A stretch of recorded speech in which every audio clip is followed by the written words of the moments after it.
Hi అండి. Today పొదరిల్లు episode ఏం జరిగిందో చూద్దామా? రే, మా వదిన వచ్చేస్తుంది కన్నా, అగో కారు ఆగింది అంటే మా వదిన వచ్చేసినట్టే అని చెప్పేసి బయటికి వెళ్ళేసరికి మన చక్రి కన్నా మహాలక్ష్మి వెళ్ళేసరికి వాళ్ళ వదిన వస్తుంది. వదిన వచ్చావా, రా వదిన అంటే అంత ఎంబారసింగ్గా చూస్తుంది. ఇలాంటి ఇంట్లో నా మహా ఉండేది అని మనసులో అనుకుంటూ ఉంటుంది.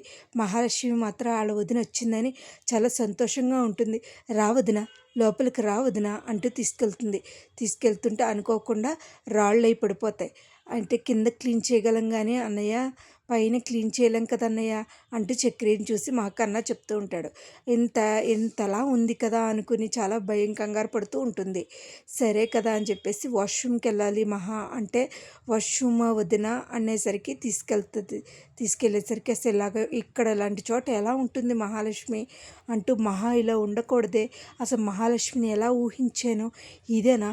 సరే మహా, నీతో మాట్లాడాలి పర్సనల్గా అంటే, ఇదేంటి మహా ఇలా ఉన్నావు, అసలు నువ్వు ఇదేనా, ఇలాగే ఉంటున్నావా నువ్వు ఇక్కడ, అసలు నువ్వు ఎలా పెరిగావు ఏంటి అసలు మహా, అసలు ఇక్కడ ఉండాల్సిన పని ఏంటి మహా నీకు అంటే ఫస్ట్ ఆఫ్ ఆల్ చెప్పు మహా నాకు అంటే నాకు ఇక్కడ కొన్ని బాధ్యతలు ఉన్నాయి వదిన, అవి నేను తెంచుకురాలేను.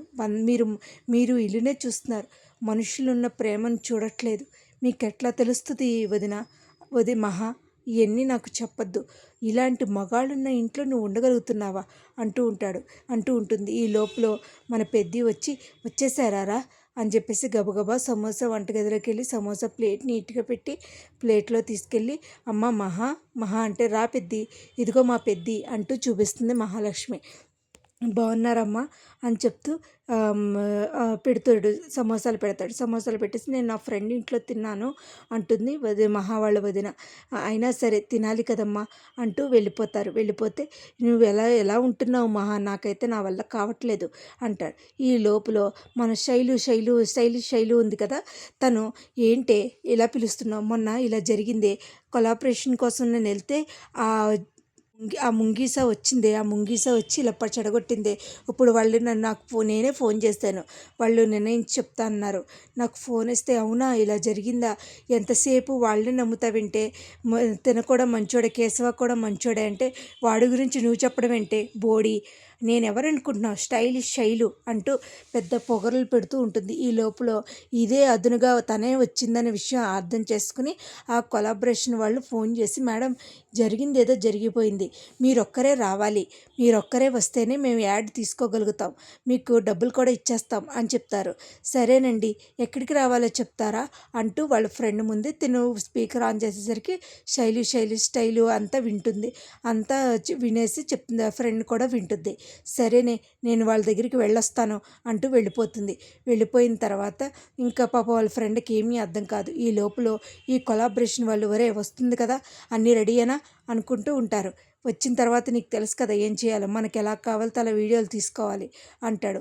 ఈ లోపల మహాలక్ష్మి వాళ్ళ వదిన మహాలక్ష్మితో మాట్లాడేసి బయలుదేరిపోతుంది. అప్పుడే వెళ్ళిపోతారా అమ్మ, కాసేపు ఉండొచ్చు కదా, లేదు నాకు పని ఉంది వెళ్తాను అని అంటుంది. వెళ్ళొస్తానని కూడా వెళ్తాను అంటుంది. వెంటనే ఇంక బయటకు వచ్చేసిన తర్వాత చక్రి నీతో మాట్లాడాలి, నీతో కాదు మహా, నేను చక్రితో మాట్లాడాలి అంటూ చక్రిని రమ్మంటుంది. చక్రి వస్తాడు. ఇది కాదు గోల్ మహాలక్ష్మి, మహా గోల్ ఇది కాదు, మహా ఎలా పెరిగిందో తెలుసా, ఇలాంటి ఇంట్లో ఉంటుందా, నా ఫ్రెండ్ ఒక్కతే ఉంటుంది ఇక్కడ, నా ఫ్రెండ్ వాళ్ళ ఇంట్లో తను ఎలాగైనా ఒప్పించు, తీసుకొచ్చి అక్కడ దింపు, అర్థమైందా అంటూ తనకి పర్సనల్గా చక్రికి చెప్తుంది. అది విన్న చక్రి ఏం మాట్లాడాలో తెలియక అలా స్టన్ అయిపోతాడు. దూరం నుంచి మహాలక్ష్మి అలాగే చూస్తుంది, పెద్ది కన్నా కూడా అలాగే చూస్తారు. ఇంకా అలా వెళ్ళిపోతుంది మహాళ్ళ వదిన. పక్క నుంచి స్టైలిష్ శైలు కొలాబరేషన్ వాళ్ళు ఉన్నారు కదా, ఇక్కడికి వచ్చానండి, నేను ఎక్కడికి రావాలి మీకు అని అంటే, మేడం మీరు లోపలికి వస్తే ఒక డోర్ ఉంటుంది, లోపలికి రండి అని అనేసరికి లోపలికి తీసుకొస్తారు. రండి మేడం అంటూ కూర్చోపెడతారు. అంటే మొన్న ఆ ముంగీస వల్ల కొలాబరేషన్ చేయలేకపోయాను కదా, అందుకనే వచ్చానండి అంటే, అయ్యో మేడం పర్వాలేదు మేడం అంటూ చెప్తాడు. లోపలికి వచ్చి కూర్చుంటుంది. వీళ్ళు ఇలాంటి వాళ్ళని తెలియక మన శైలు చాలా ఏమీ అనుకోదు అసలు, ఎటుగా ఇంకా బ్యాడ్గా ఊహించుకోకుండా కొలాబరేషన్ చేస్తారు, నేను డబ్బులు తీసుకుని వెళ్ళిపోవచ్చు అనుకుంటుంది. కానీ వాళ్ళు చాలా దుర్మార్గులు. తీరా లోపలికి వెళ్ళిన తర్వాత తనకి మాజా బాటిల్లో మత్తు మందు ట్యాబ్లెట్స్ వేస్తారు. అది తెలియక తను తాగేస్తుంది. ఈ లోపల శైలు వాళ్ళ ఫ్రెండ్ ఉంది కదా, అన్న కేశవన్న, థ్యాంక్ యూ అన్న, మొన్న ఇలాగా దుర్మార్గుల నుంచి మా ఫ్రెండ్ని కాపాడామంటే ఆ ముంగీస ఎంత చేసినా కూడా కృతజ్ఞత లేదు, నన్ను కొడుతుందా అంటే, లేదన్నా మళ్ళీ ఇవాళ వెళ్తుంది, నాకేం చేయాలో అర్థం కావట్లేదు, దాన్ని కాపాడండి అన్న, ఎంత చెప్పినా వినలేదన్నా అంటే, ఏమో ఏం చేసుకుంటారో నాకు అనవసరం అంటాడు. ఇంటికి వచ్చి చాలా డిసప్పాయింట్గా ఉంటారు. ఒరే కేశవ, ఇవాళ మహా వాళ్ళ వదిన వచ్చిందిరా, అవునా ఏమందిరా అంటూ అందరూ మాట్లాడుకుంటూ ఉంటారు. కానీ కేశవ మనసులో ఏమవుతుందా అని, వాళ్ళ వల్ల ఏమన్నా అవుతుందా మన శైలుకి అని అనుకుంటూ ఉంటాడు. ఈ లోపల తనకి మత్తు మంది ఇచ్చిన డ్రింక్ ఇచ్చేసరికి తను తాగేస్తూ ఉంటుంది. అదే కొలాబరేషన్ అనుకుని తాగేస్తుంది. తనకు ఒక రకమైన మత్తు వస్తుంది.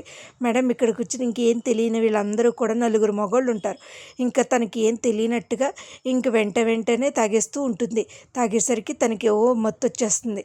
ఎలాగైనా దాన్ని పాడు చేయాలి, బ్లూ ఫిల్మ్గా చేయాలనుకున్నారో ఏంటో తెలీదు.